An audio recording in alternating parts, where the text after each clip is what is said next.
Each emotional system is hierarchically arranged throughout much of the brain, interacting with more evolved cognitive structures in the higher reaches and specific physiological and motor outputs at lower levels. And on today's episode, we'll explain exactly what that means. I want to welcome you back to the Neuroscience Meets Social and Emotional Learning podcast, where we cover the science-based evidence behind social and emotional learning for schools and emotional intelligence training in the workplace with tools, ideas, and strategies we can all use for immediate results with our brain in mind.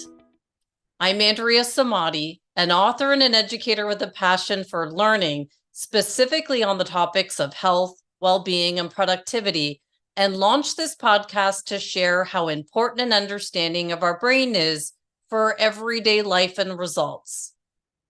On today's episode number 282, we'll be speaking with an important guest who reached out to me shortly after we released episode 270 with Lucy Biven, who co-authored The Archaeology of Mind with Jaak Panksepp.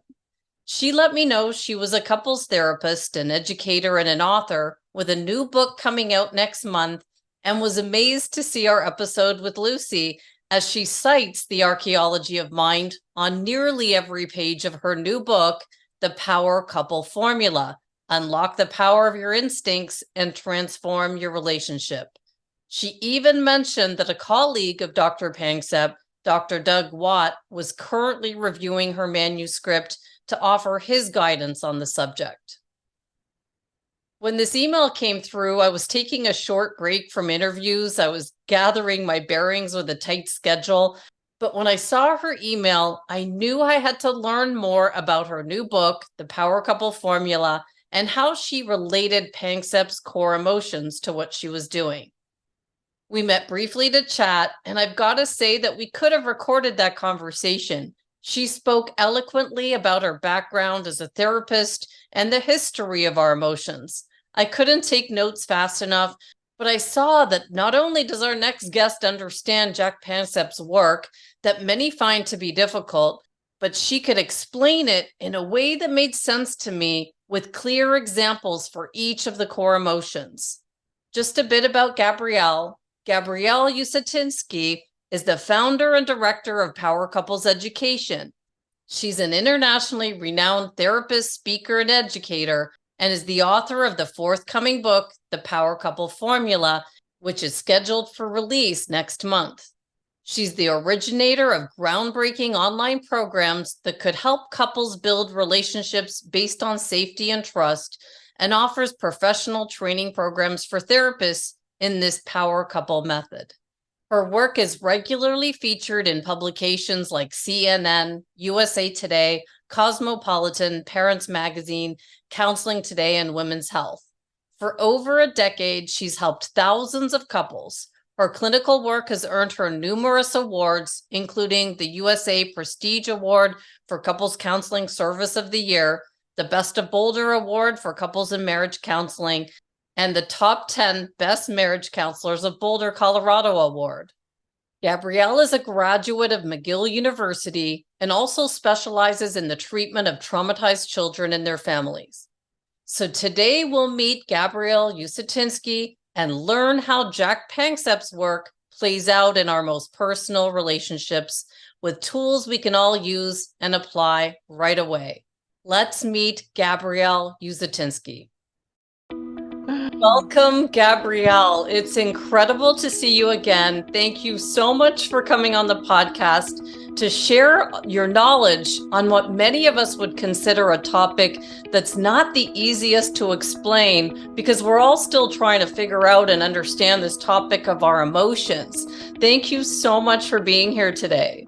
You're welcome. It's my absolute pleasure. I'm so glad that we connected. I was very excited to find out about your podcast and what you do. So great. Well, great match. I was thrilled to see your note to me.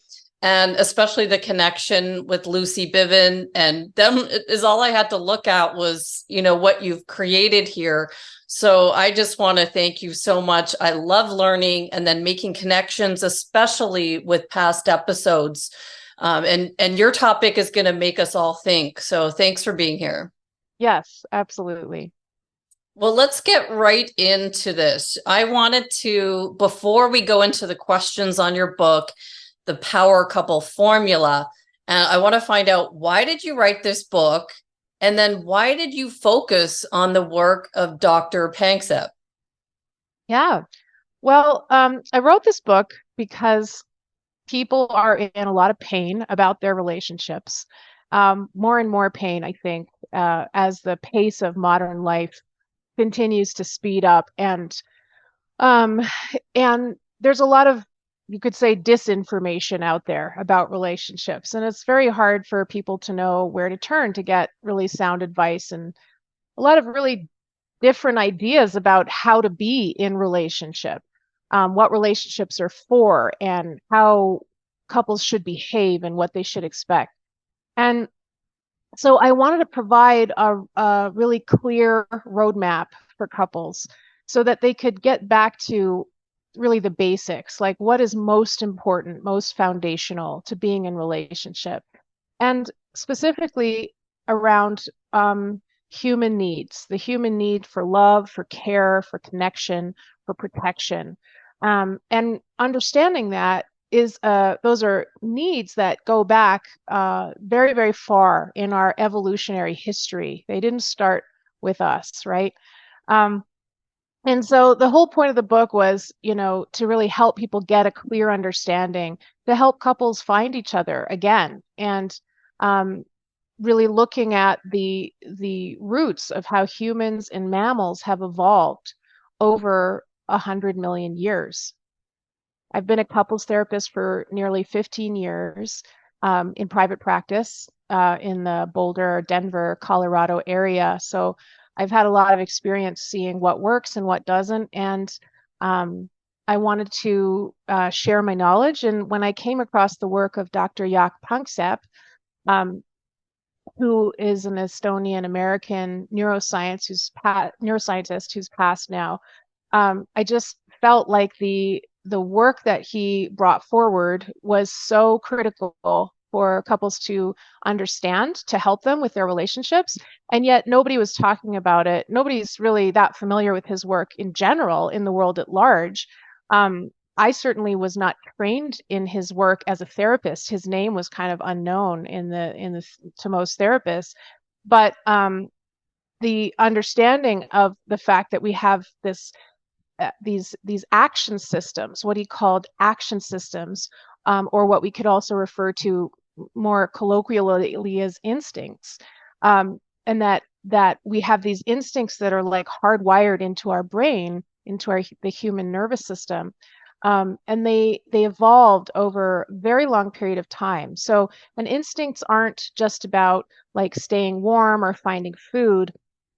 They're also instincts that underlie, kind of drive not only the way we think, but especially the way we feel. And that's really what kind of Panksepp's unique contribution here was, really getting to the very root core of our emotional life, that it turns out we share with many other animals. And these instincts are incredibly old. They predate our life as humans. They're kind of almost like these forces that are unconscious, and they drive us to behave in certain ways.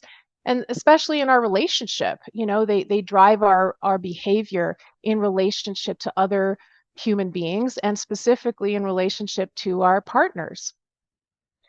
So these incredible kind of findings that he brought forth have huge application for us to really get back to that basic kind of sense of how do we bond with other human beings, and what are the steps we need to take in order to create really satisfying, enduring relationships. So there was a lot there that you said that really made me think back to, let's just start with not a lot of people know about Dr. Panksepp's work. And when I first started to study neuroscience and I was doing this certification with a researcher, it was the first part of his course. It was let's read Archaeology of Mind, and then there was Panksepp's core emotions, and I printed them out and I put them on my desk, and I'm learning them, but I couldn't explain them to you. And then here comes, Lucy Biven along on the podcast, and she's talking about these core emotions, and I still look at them and I can't explain them like you did when we first talked. When we first were trying to figure this out, you started explaining these emotions and how Dr. Panksepp mapped them out in the brain. Well, I saw that brain picture, but I didn't still understand it. Can you perhaps walk us through the 7 core emotions? I put a chart in the show notes that labels them. I know the words like seeking, rage, fear, panic, play, lust, and care. I get the words. I have them on my desk. I'm looking at them. So what's next? In his chart, he has mammalian prototype affective states. Does that mean how these emotions showed up in the rats he was studying? Here's where I get lost. Yeah, right. Well, yes. So Panksepp did a lot of his research on lab rats, but also other animals as well, and really looking at these deep subcortical brain circuits. So, we have these kind of, roughly speaking, our brain is kind of the higher regions of the brain have to do more with our formal cognitive, linear, linguistic kind of functions, our what we're consciously aware of, and then we have these kind of deeper regions of the brain that go all the way down into the brainstem that Panksepp discovered have to do with our raw emotions. And these raw emotions are things that we share with mammals, really all mammals, and also with birds. And even some of these emotions go back even before the arrival of the mammalian kingdom on Earth, back into even earlier forms of life. So we share a lot of these, the kind of the prototypical substrates of emotion, you could say, even with lizards and stingrays and alligators. It's kind of amazing, really. And so when we're talking about like animals having emotions, I mean, I think if you're a dog owner or a cat owner, you probably, like, nobody would argue, right, that we know that animals have emotions. But if you live with animals, but the fact is that science has been loath to accept that. Even today, it's kind of still a fringe thought in the mainstream scientific community to think that animals experience that they experience joy or grief or that animals play, even though we can see very clearly that they exhibit many of the same behaviors that humans do, and the same parts of the brain are lighting up when they're exhibiting those behaviors. So if I'm looking at the chart that is all over the place that we have to study, it's got the 7 basic emotion systems. Then the second one is the mammalian prototype affective states. Like, I look at that and I think, what does that mean? Does that mean that's how he saw these emotions play out in animals? And then the third column is highly cognized human variants. What does that mean? Does that mean that's how it shows up in humans? How do I decipher his chart here? Right. So maybe if I just give a little bit of a broader picture of what we're talking about when we're talking about like these basic emotions. As organisms, all organisms need to interact with their environment in order to survive. And like, even if you think about an amoeba needs to move out into the world to seek food, and as it does that, it encounters danger, and it has to protect itself. And how does it do that? Well, it does that by mounting some sort of defensive response, right? And if the the foe is too great, it's going to retract in fear. And so if we look at sort of just the basic movement of life, there are all these kinds of energies, you could say, that move through life. The action of going out into the world to seek resources, to seek food, to seek shelter. And then the way we interact with things that can hurt us, like we get afraid when something could overpower us or kill us, and we have to defend ourselves. So we need some kind of like a rage response to protect our resources, right? So even if we just look at those three core emotions, seeking, fear, and rage, those things we can trace those back. Like when we're talking about prototypical, that first category, you're talking about prototypical emotion or whatever he wrote there, we can trace that back to even very primitive life forms, right? And so right from the amoeba on up to us, like we could say that all animals have some kind of, all organisms have these kind of movements. And they developed in a sort of sequential order. So like you could say first were these kind of more base or more primitive emotions like seeking, fear, rage. And then we, as life started to kind of evolve on Earth, they started to move into more more evolved kinds of emotions. So, what did Dr. Panksepp discover about where exactly our emotions reside in the brain?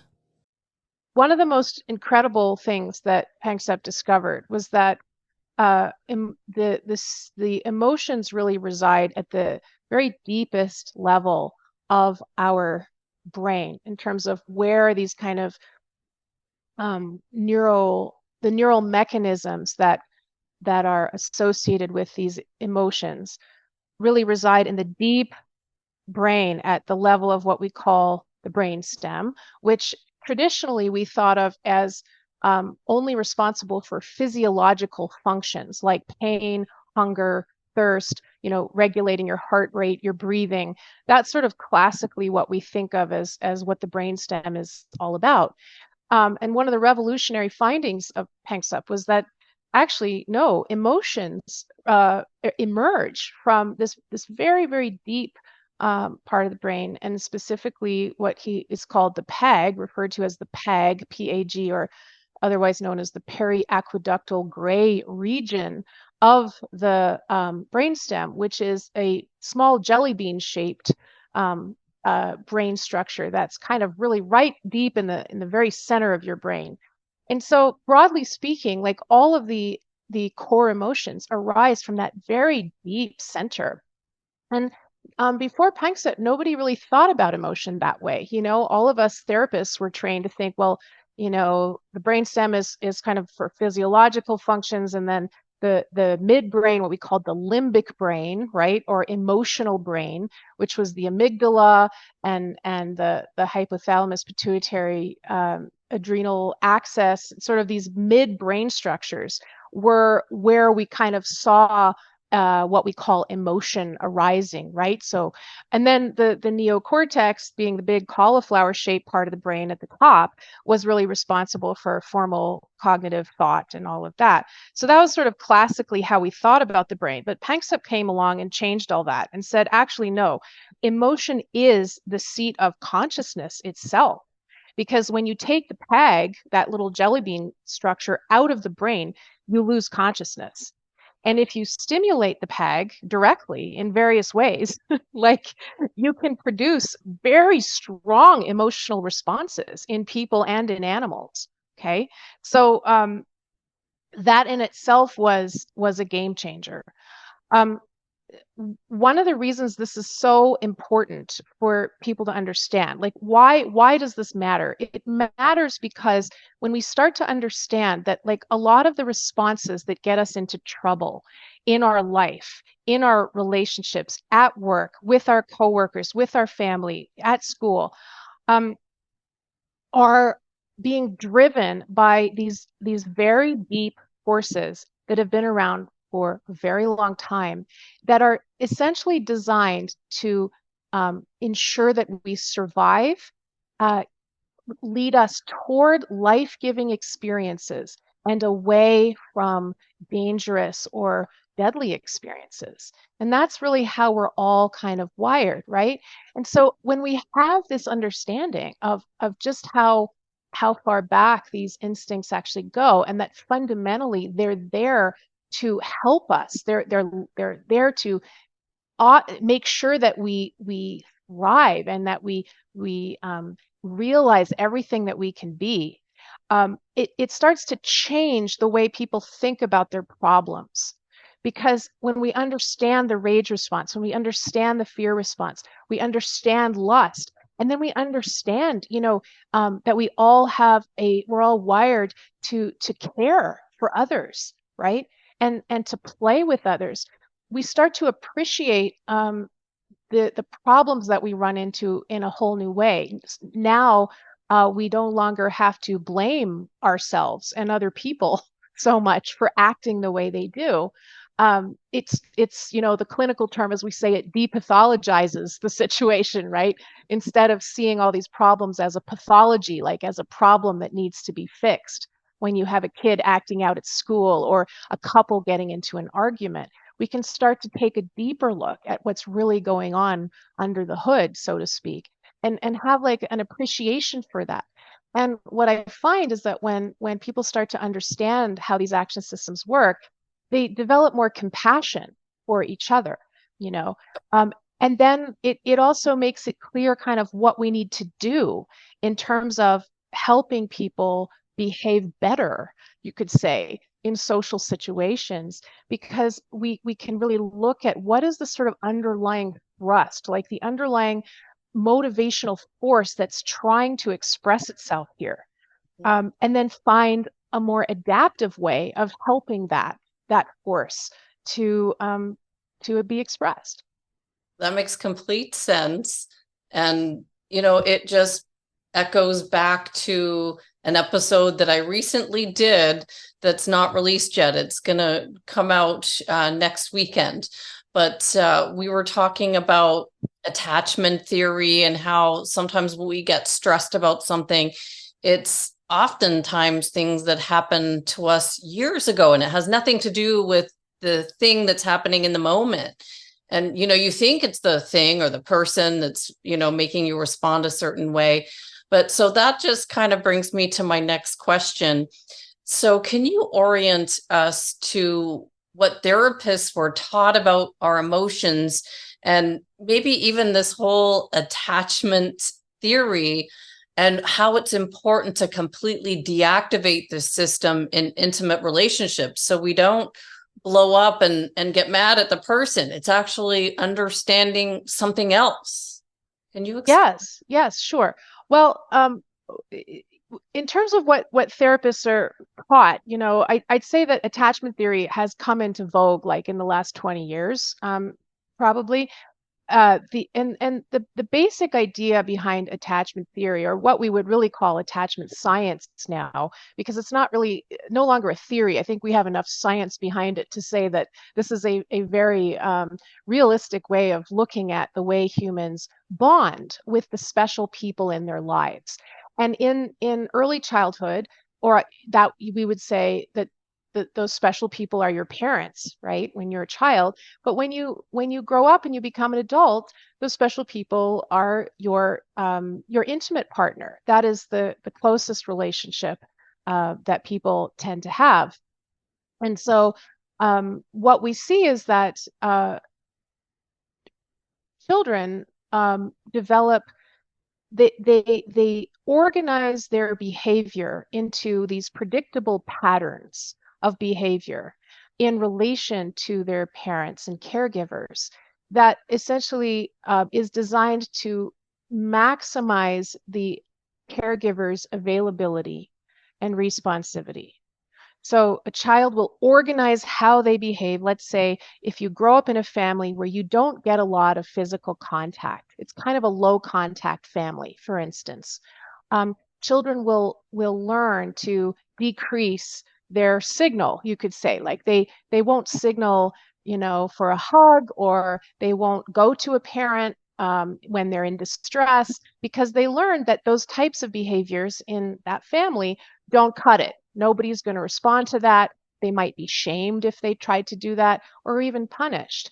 And so they would learn to naturally decrease the signal, right? So to speak, and shut down those basic needs for connection. People form what we call relationship blueprints or attachment styles in relation to their early to their parents when they're young. And we're really looking at the window of 0 to 12 years old, okay, when these blueprints are formed. And they bring this blueprint of how to behave in a relationship with them when they become an adult. They carry that with them into their adult intimate relationships. This blueprint really has to do with two things. It has to do with your own self esteem, and it has to do with what you expect from the world in terms of how the world is going to interact with you. So it's kind of like a script that we map onto our relationships with other people. That blueprint tells us, like, what are we going to be afraid of? What should we what are people going to treat us well? Or when we get into a conflict, how should we react? So it's like a script that kind of informs the way we do relationships. And if that blueprint is insecure in terms of how it works, it's going to create a lot of problems for adults. So it's very important that couples specifically understand how that blueprint works so that they understand how they tend to get into trouble with their partner, and then how to work together collaboratively to make different choices. So, how do we know which attachment style we are without just guessing? I think I saw an assessment in your book. Was there one? Yeah, there's an attachment style inventory, assessment quiz, I guess you could say, to help people determine their attachment style. Um, and it's helpful to take quizzes and stuff like that. I think it's a lot of times people mistype themselves, so Right. it's not as easy as you might think, and also because we don't see ourselves clearly ever, right? And Totally. so it's helpful to also work together with your partner to determine your attachment style, because invariably they understand you a lot more deeply in certain ways than you understand yourself. They probably see you, your behavior. A lot of times the partner sees the other person's behavior much more realistically than we see our own behavior. So it's helpful to kind of, if you are, well, with my book, for instance, it is really written for couples to work together through the book. You can also use my book as a single if you're wanting to do it better next time you're in a relationship. But definitely it's helpful to have a partner help you with that. Um, When I looked at your book, and you've got these these core emotions from Panksepp throughout each of the chapters, then can you show me or explain how you used the chapters as a map with tools and resources? It's very systematic. So once I mhm. finished reading it, I got the idea from each of the systems what you were doing, but just outline it for us here. Sure, sure. Well, so the book is really designed to be very hands-on, very practical. It also contains a lot of interesting science, and it's very informative for people who are interested in that. But it also has a lot of very practical tools and concrete strategies that you can put into your life right away to make your relationship better. But essentially, I devote 1 to 2 chapters on each of the action systems, and we maybe I'll just also start by saying, the book is called The Power Couple Formula, and I use this term, the power couple, because it's, my business is Power Couples Counseling, and my relationship education business is called Power Couples Education. And the reason I like that term is because it's the idea of being a power couple is something that a lot of people want. They kind of say, "Wow, power couple, I want that," but they don't really have a clear idea of what that means. And I think in our society, when we think of a power couple, we think of kind of like celebrity couples, right? Like George Clooney and Amal, or people like that who, it's often like celebrities in the media, dual income, glamorous, and they seem to just have it all, right? at least on a material level. But what I did in this book was I took the term power couple and I kind of reinvented it to mean something new, which you could say is what we would call a securely connected couple. So a power couple is a securely connected couple. So how do we bring these kind of lessons from attachment theory and from the action systems into relationships so that we can really create a securely connected relationship? Because that is really where the power comes from in a relationship, is when couples really have each other's backs, they really understand how each other works, and they have capacities in place where they know how to do certain things in the relationship. And those things have to do with things like, how do we alleviate each other's suffering? How do we protect each other from any harmful elements, no matter where those come from? Um, how do we make each other feel totally wonderful, like every day? So these are what I mean by capacities that couples need to have in order to create a securely connected relationship. And so what the book does is it's essentially looking at each of the action systems, seeking, rage, fear, um, lust, panic, grief, care, play, and looking at why power couples need to know about that action system, what it has to do with their relationship. And a lot of things we've never, probably couples have never, or people have just never really thought about. Like, a lot of people have never realized that play is a critical ingredient in relationships. Like, it's absolutely necessary that couples know how to play with each other and that they play often, right? Yeah. And then rage. We have to look at what's happening in the relationship in terms of conflict. How do we do conflict?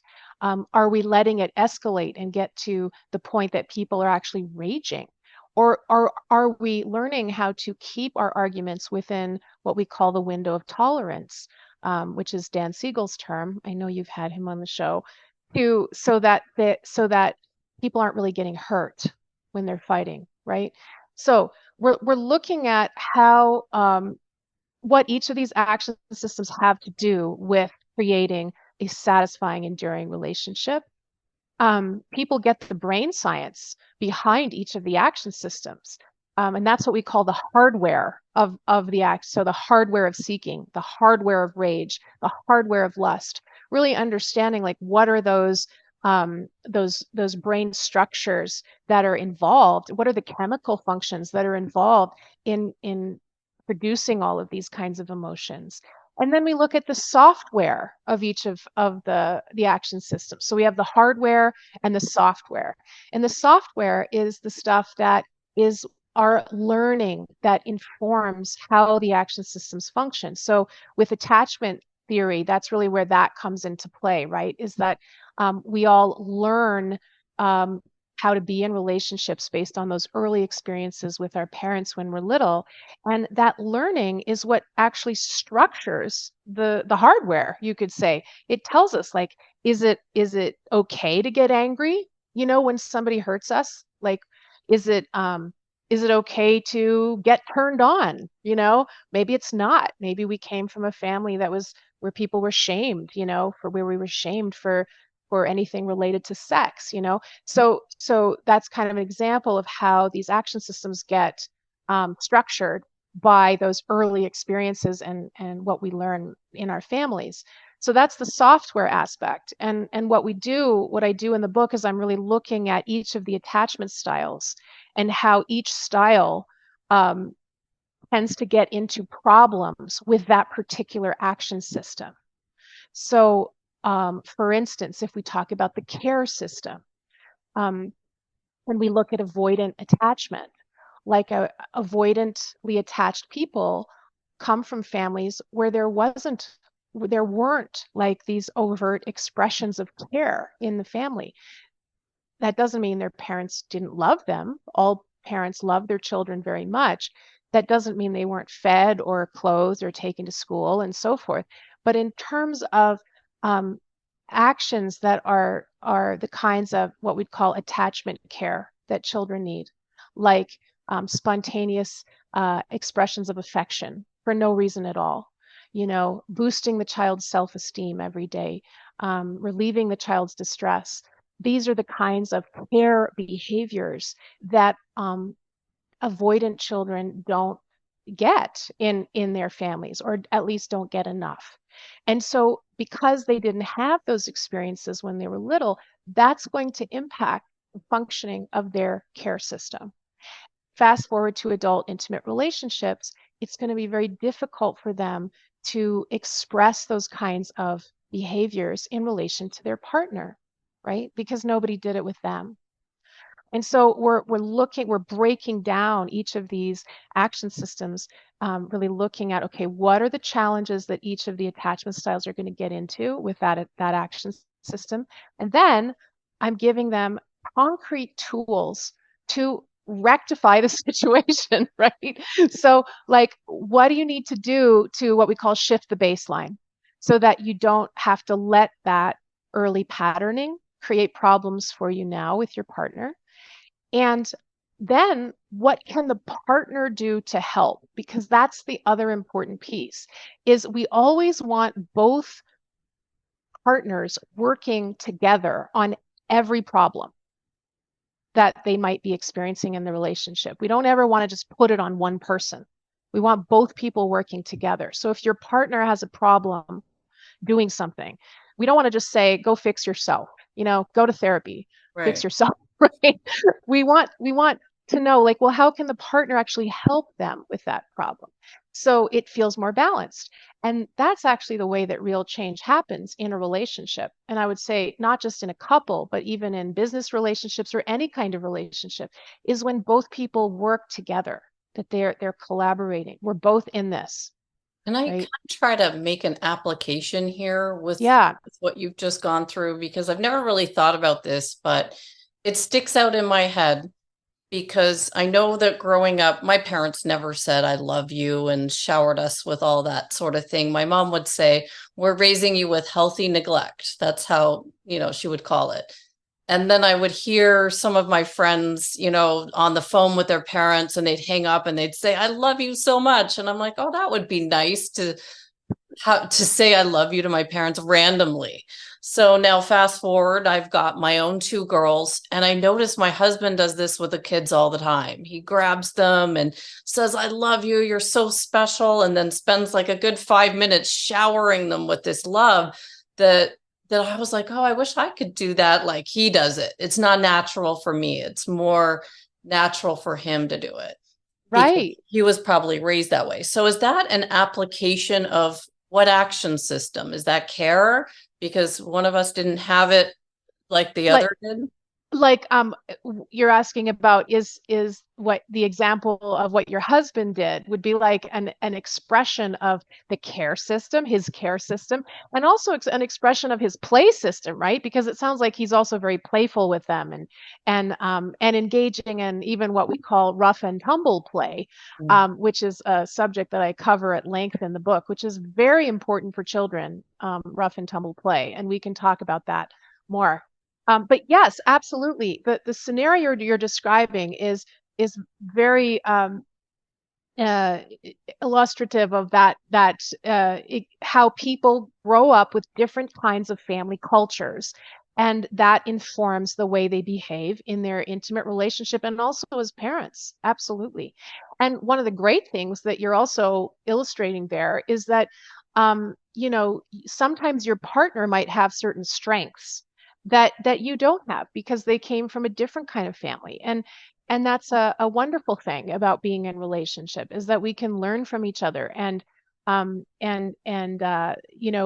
of like fill in the gaps, so to speak, right? Like if you're not so good at something, your partner might step in and be really good at it. And I'm sure there are things that you're very good at that maybe aren't as strong for him. So that's one of the advantages. It's like the 2 brains are better than one kind of thing. And being right? a power couple and yeah, working together on these things rather than, because I don't think I could do what he does as good as he does it. So I let him do his thing. And then in my own way, I do my thing. But I'm like, gosh, I think that's awesome how he's able to just shower them and they eat it up. They love every second of it, right? Because they're just listening and taking it Yes, all in. They need that. And it's absolutely. awesome it comes from, I think, him, who's sometimes busy working, and they get me all the time because I'm always around, but then they get this love from someone that's not around as much in a way that I could never do it. That's how it makes for a strong couple, right? Yeah, and it's interesting also because, well, first of all, I want to say, Andrea, I'm sure you're very loving and very warm with your children in other ways. Right. Because you just, it's just obvious that that's the kind of person that you are. But it is interesting also part of this has to do with the difference between fathers and mothers and what they bring to the table, as parents, and that they actually do bring different things to the table. That mothers tend to be more kind of on the nurturing side. Fathers tend to be more challenging their children to kind of, um, um, go out and rise to the occasion kind of thing. But one of the things that fathers tend to do more of with children is rough and tumble play. And they tend to be the ones who wrestle with the children and throw them up in the air and grab them and do all the kinds of things you're talking about, right? And that's a wonderful kind of, these are evolutionary adaptations, obviously, right? Like parents had different kinds of roles that made sense when children needed, because children need to develop different capacities and they need things from both parents, right? Got it. So yeah. So if we were to look at the panic grief system, I picked that one because that's the first system that you talk about in your book. And then I saw Dr. Bruce Perry's work cited in your book, and we had him on the podcast. And I remember him talking about students in the classroom that were acting out, that they could have been, I remember it was the first chapter of his book, What Happened to You. He talks about a kid that might have been reacting to his teacher's cologne, that it was triggering a memory of a stepfather that abused him. And then suddenly he's acting out in class. He's having this panic grief situation in the classroom that has nothing to do with the teacher. It just was a response, a trauma response. Mm, What should we know about panic and grief and how it shows up in our brain for, those around us, that, those sort mm-hmm. of trigger systems that have nothing to do with the person you might be interacting with, but it might be triggered from the past? Mm-hmm. Well, let me just start by saying that so the panic grief system is a very important system when we're talking about intimate relationships. Because essentially what one of the incredible discoveries from Panksepp's research was that um, as one of the things that makes us uniquely mammal, I'll just say first of all, is that we care for each other. And caring for each other, if you think about like baby animals and their mothers, some of the cutest things, cutest YouTube videos you'll see are like animals caring for little animals and raising them. And that is really what made us unique as mammals and what allowed mammals to take over the planet. Because mammals were not the strongest. They couldn't fly away from danger. They weren't big like dinosaurs, but nonetheless, they ended up, you know, um, ruling the planet essentially. And so the reason is because we care for each other, and because we care for each other in infancy, because parents care for their young, their offspring during infancy, it allows the brain a much longer period of growth than you get with, say a turtle that's just like born on the beach and is like fending for itself from the moment it hatches, right? And so that longer period of growth is what allows for conveying the culture to the child and learning and making tools and making, relating to other people and learning about how the world works. And so um, because of this centrality of care, the care system um, for mammals, we have evolved to be exquisitely sensitive to how other people treat us.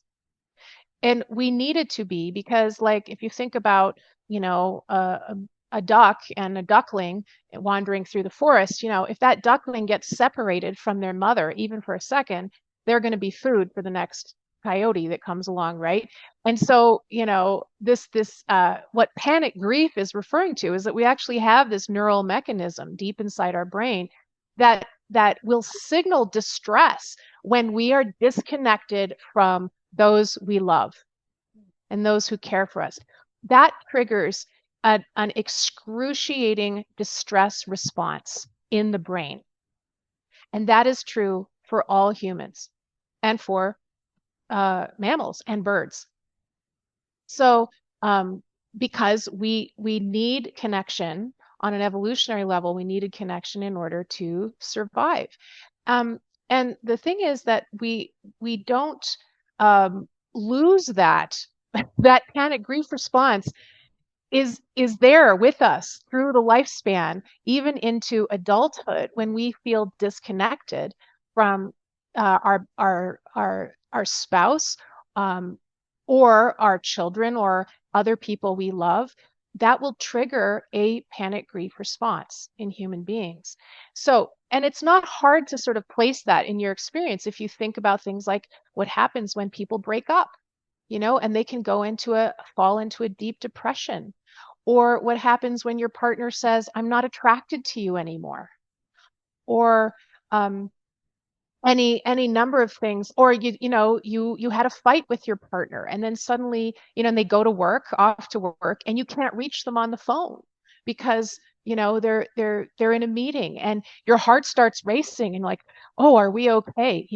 So anything that threatens that bond is going to trigger this kind of very deep sense of panic. Now, the reason it's called a panic grief response is because the panic part is really, evolutionarily speaking, it's an attempt to reestablish that connection. So if a child gets lost in a grocery store, they start screaming, right? That's the panic response. They're trying to get mom to, trying to reestablish that connection. Where's mom, right? But what happens if the parent doesn't come? Or what happens if, you have a fight with your boyfriend and then you never see them again? That panic is going to change into a grief response. And the grief response is really this total kind of shutting down, this dampening of all of that intense energy of the panic as a way of trying to conserve energy.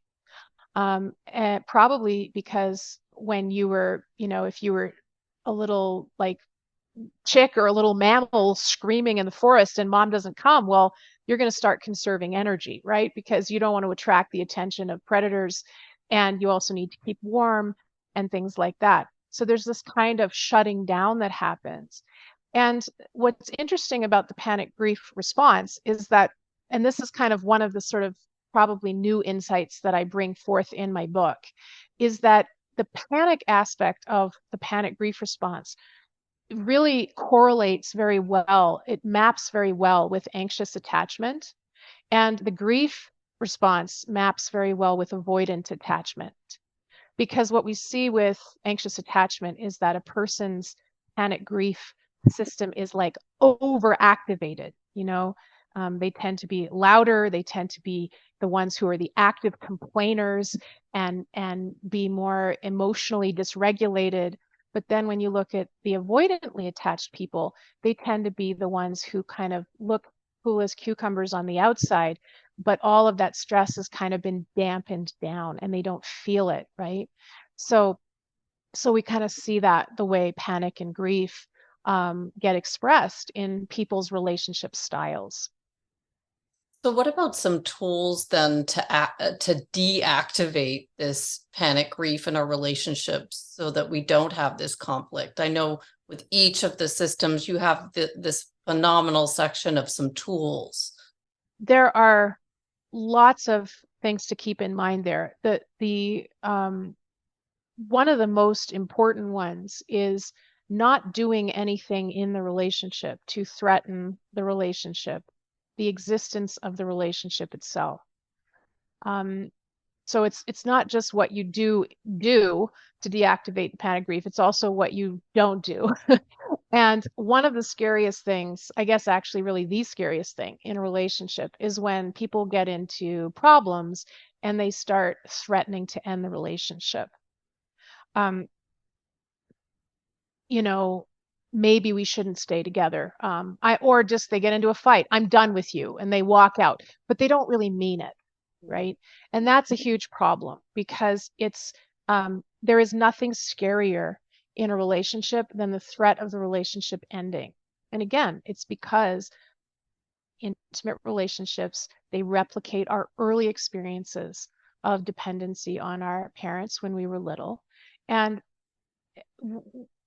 that sense of that survival quality to it, it doesn't go away. So we need to make sure that when couples get into an argument, that they're finding other ways to fight that do not involve threatening to end their relationship.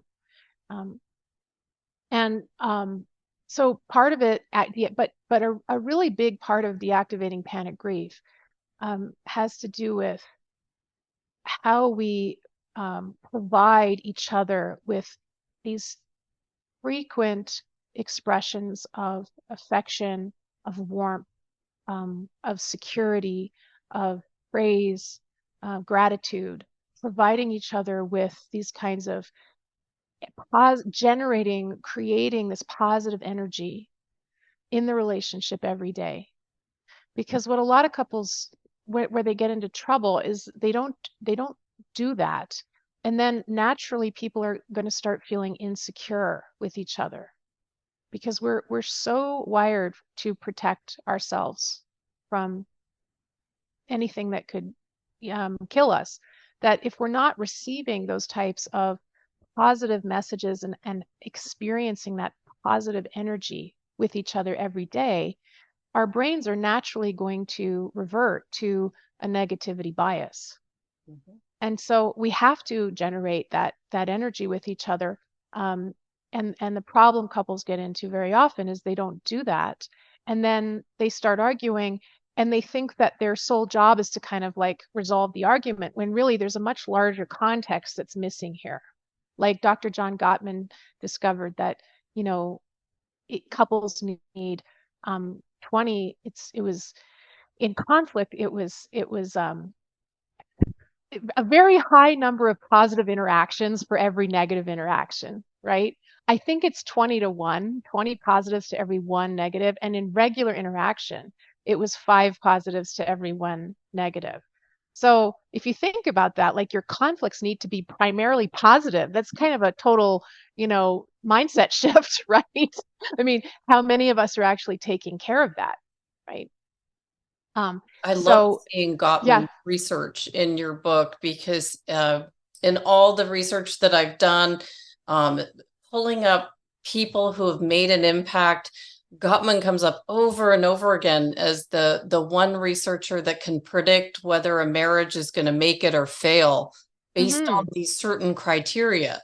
So when I saw that, I thought, all these things would have been so nice to know before you get married to someone. Like, hey, what's your attachment style? And then that, and how you're going to argue and stuff like that. All these things we don't know. Yes, and I can't agree more with what you just said. It's very important that people get to know each other much more deeply than, what's your favorite color and where do you go to church and stuff like that. I mean, do people really couples don't take enough time generally to really ask the questions that would allow for that kind of deeper knowledge of each other that couples need to have. Because when they don't have that knowledge, it actually makes the relationship feel scary. Oh, totally. Right? It's kind of like you don't know me. You don't understand how I work. You don't know what to do with me when I'm really upset. Those types of situations are going to make the relationship feel very threatening. So, yeah. And as I was reading each one, I was thinking, I was only wanting to look at the secure attachment solutions because I was thinking, what do you do if your married to someone and they're insecure and everything is always like a big fight because that person is insecure in themselves and their attachment. What do you do if every single conflict you have is with do you know what I'm saying? I'm thinking how would you life is difficult when you're navigating a relationship with someone that there's always conflict, I guess I'm trying to ask. Yeah. Yeah. Well, I think that's what a lot of what I'm trying to unpack in this book, right?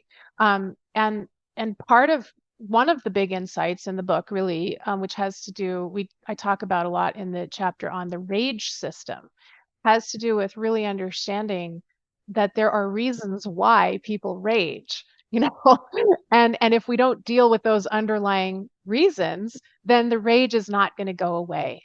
So you're talking about, right, a situation where you have one person who just seems always upset and always angry and everything's a problem and nothing you do is right.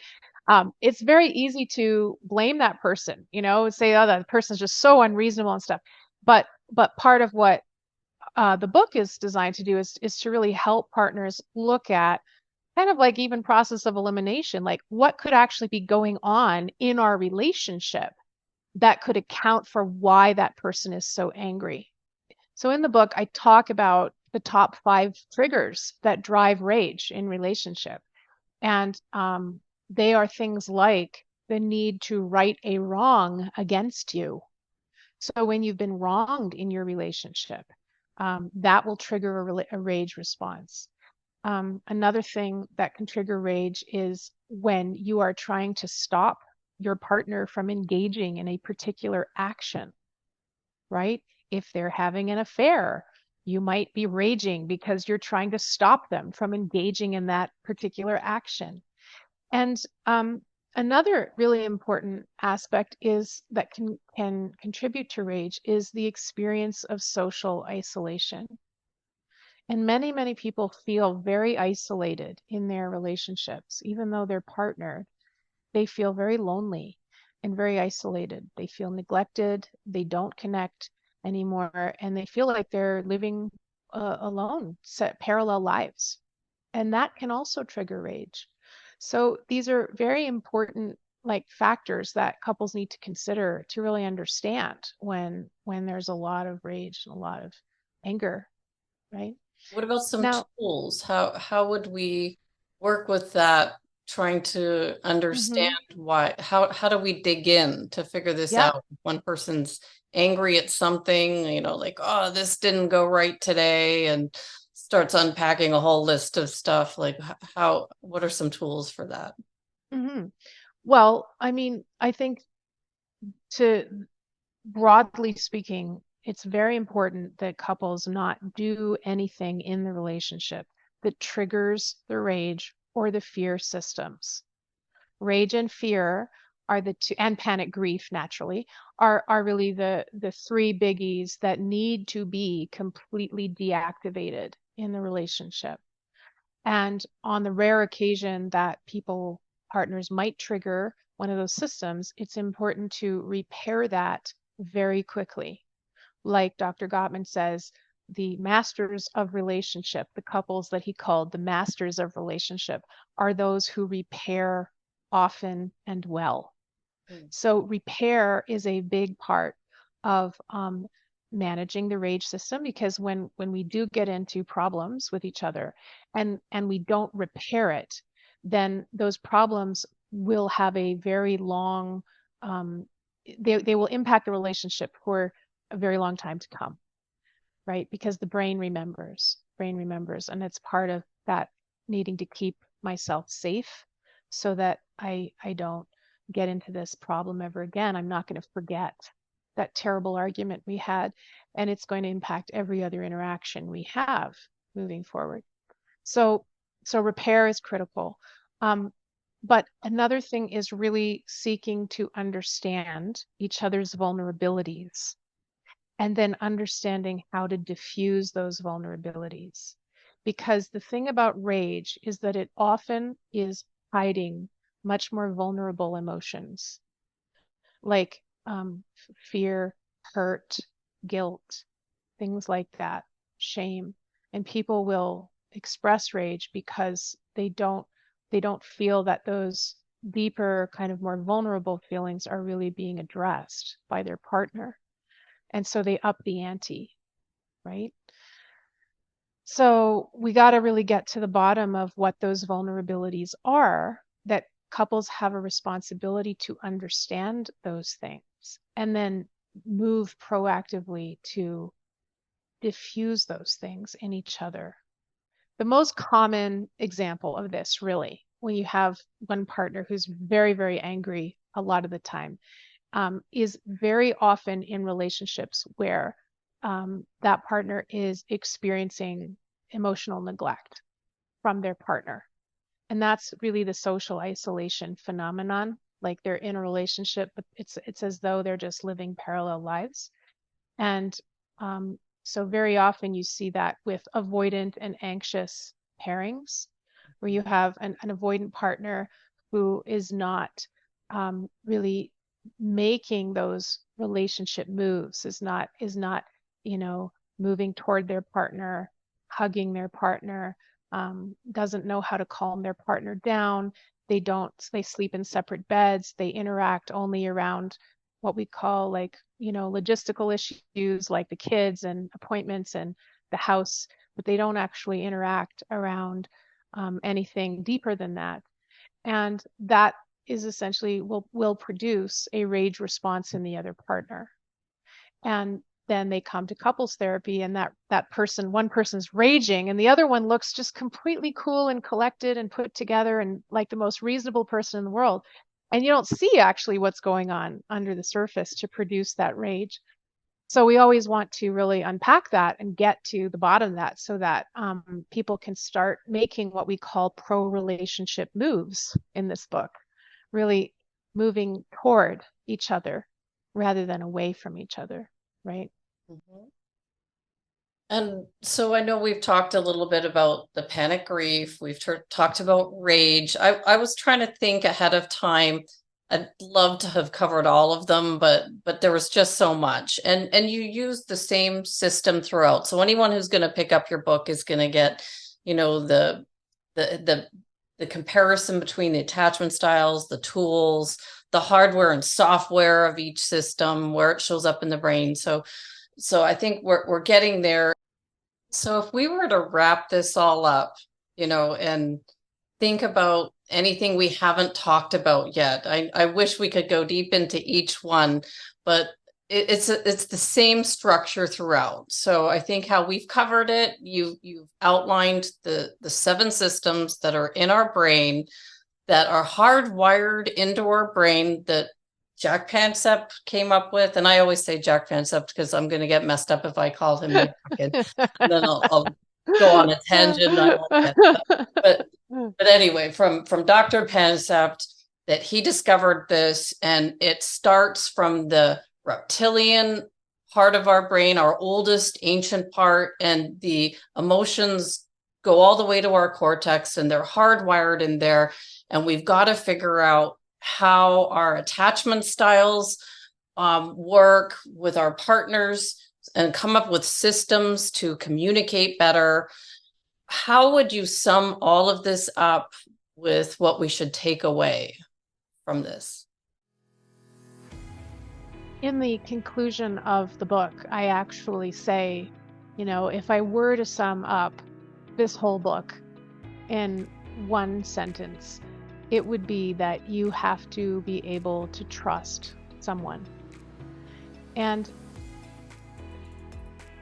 the way our world is going, we're moving further and further away from warm, secure human relationships.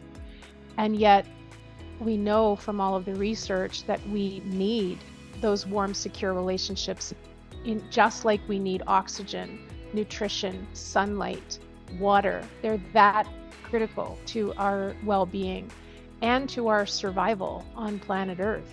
So the summary is understanding that there are certain basic needs that we all have, like that we are actually wired to connect with each other, and that we are wired to care for other people, and we are also wired to need care from other people. And that is a fact that has been really denied in our society, because our society has been going in the wrong direction with this for a long time by saying that people need to take care of themselves. It's about, being in relationship. A healthy relationship means, we're not codependent and we self-regulate, we take care of ourselves. We don't expect the other person to take care of us. And actually, none of the research supports that.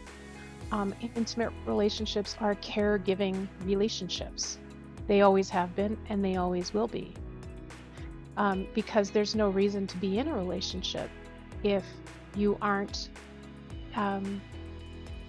doing something for the other person that they can't do for themselves, right? There's no reason to be together. So the book and the trainings that I do and so forth are really about helping people learn very well how to care for each other and accept their basic need for care. And then we look at all of the ways that all of the obstacles that can get in the way of that. But fundamentally, I think as a species, we need to accept that is how we're fundamentally wired, and that's the way we're going to move forward. Gabrielle, I want to thank you so much for coming on the podcast today and sharing your new book, Power Couples, and sharing your new book. Tell me the whole title. So I get it right. The Power Couple Formula. The Power Couple Formula. For people who want to learn more and read your book, is the best place to go to powercoupleseducation.com, your website? Yeah, powercoupleseducation.com. The book also has its own page, which is thepowercoupleformula.com. And there you can, on powercoupleseducation.com, you can sign up to get notified when the book is out, which will be very soon. And as well as we have courses for sale for both couples and for individuals who want to improve their relationship or do it better next time, as well as for therapists. We have trainings online for therapists as well in the Power Couple method. So lots to see there. I also have a YouTube channel, Power Couples Education, that you can link to from that website. So yeah, I would invite people to check all of that out. I'll be sure to put all the links in the show notes. And, thank you so much. This is not the easiest topic to cover. It's complex, it's deep, it requires thought, and how you've organized it in your book is just very clear and concise. So the book really helped me as I was going through to understand Dr. Panksepp's work in a way that I definitely didn't before finding you. So thank you so much. Oh, I'm so glad to hear that, Andrea. That's great feedback. And yeah, it's just been a pleasure to connect with you. I'm very excited to know that you're out there bringing this podcast to the world. And yeah, I just wish you all the best. You too. Thank you so much. Thank you. Okay, bye. Some final thoughts? We opened up this episode with a quote from Dr. Panksepp that said, "Each emotional system is hierarchically arranged throughout much of the brain." And I think the image I put in the show notes and within our YouTube interview clearly shows these 7 core emotions, or our 7 basic needs, that are hardwired deep within our brainstem, bringing Dr. Panksepp's quote to life in a way that we can now visualize these core emotions within the deepest, oldest part of our brain. When I first began to study Dr. Panksepp's work, I printed these core emotions and I put them on my desk for me to glance at throughout my day, and I wondered how they were showing up for me on a day-to-day basis. As I'm reflecting on Gabrielle's book and our interview, I'm doing so from how I think these core emotions have shown up in my daily life, and for you, it will be different, but I'm hoping that at least I've started the ball rolling to have us all think about how to take an understanding of ourselves to a deeper level using Dr. Panksepp's core emotions and Gabrielle's book as a map. Gabrielle was very thorough with her research that you'll see within each chapter. I can now see how these 7 core emotions interact with the more evolved cognitive structures in the higher reaches of my brain. And this understanding can now help me to see how each emotion I'm feeling that's generated way deep down in the oldest part of my brain and shows up behind the actions I'm taking. You'll get a deeper understanding of why you feel a certain way and why you do the things you do with this book. You'll also get to look at why others close to you do the things they do as you begin to match Bowlby and Ainsworth's attachment theory to your most intimate relationships. So what did I notice with each of the action systems? Seeking, rage, fear, lust, care, panic, sadness, and play? Let's start with seeking. This core emotion is evident with my need to connect with others around the world, and this need is about getting more out of life with continual research and learning. While I can't jump on an airplane and travel to Australia, India, Sweden, or South Africa, at least not this week, and have conversations with curious minds like myself, I can write and release podcast episodes that travel around the world to you on my behalf. And this kind of helps with this action system and keeps me working and researching. I also need to seek others to learn from, and when the research becomes difficult, I remember what Dr. Zadina said on a recent episode where she would find articles that she was interested in first, that's her seeking system, and then read them over and over again, gaining more understanding each time.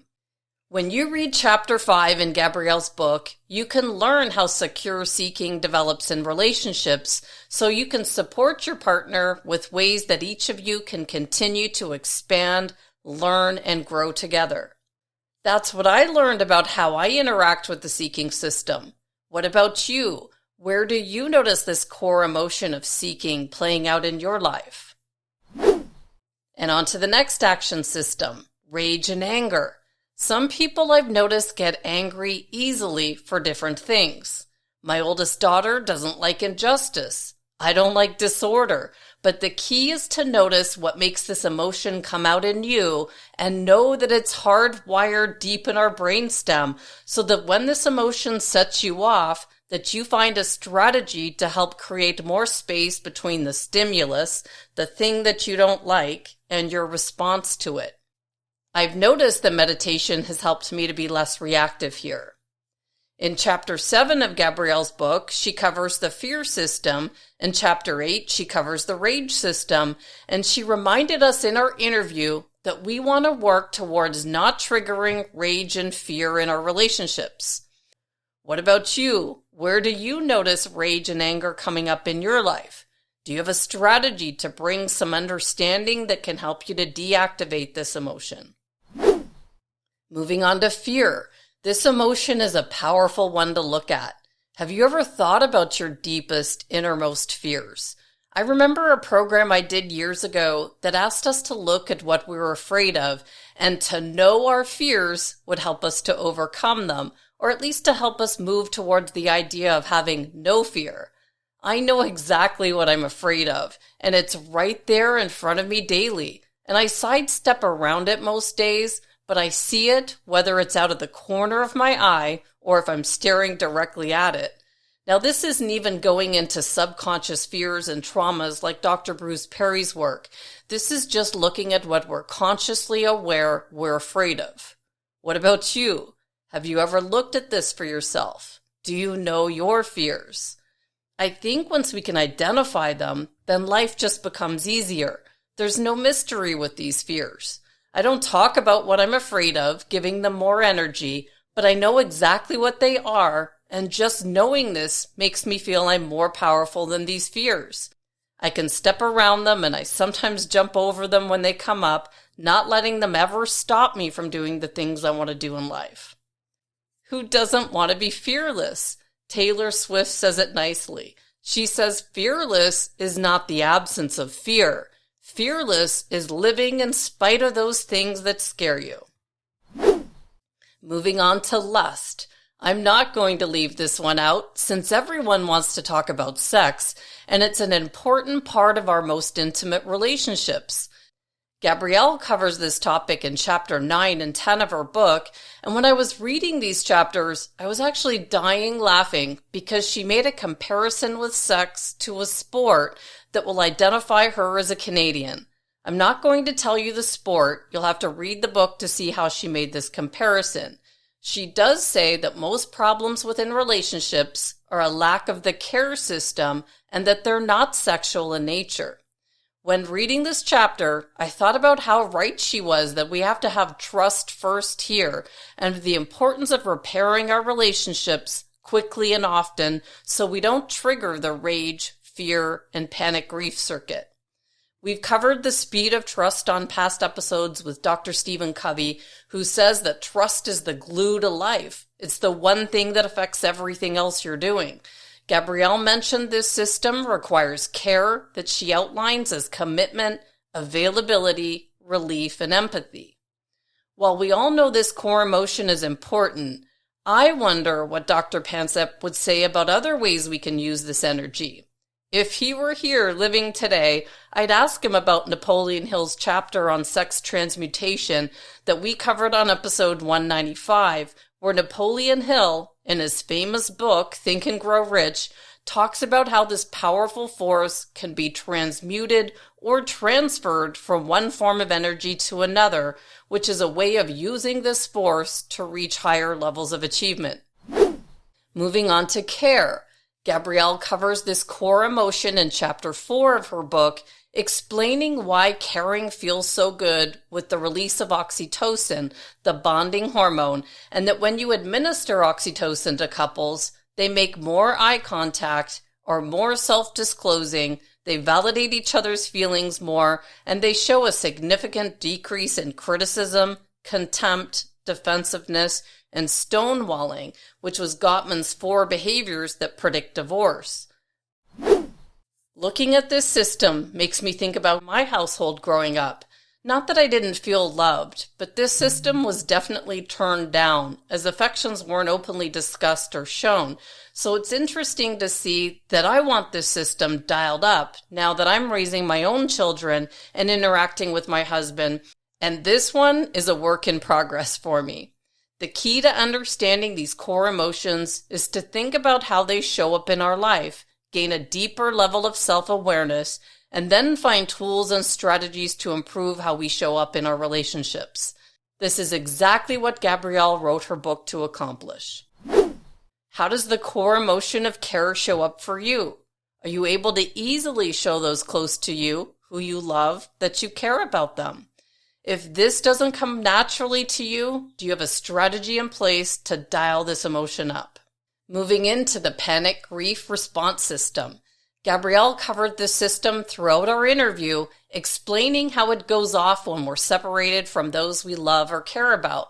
While she does suggest in our close relationships we should always work on not triggering rage, fear, or panic and grief by being mindful of what sets these systems off in others and working on keeping them in the off position.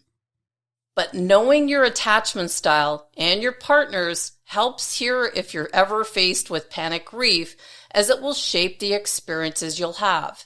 Gabrielle covers extensively how each action system deals with panic and grief. Do you know how you respond to panic and grief in your relationships?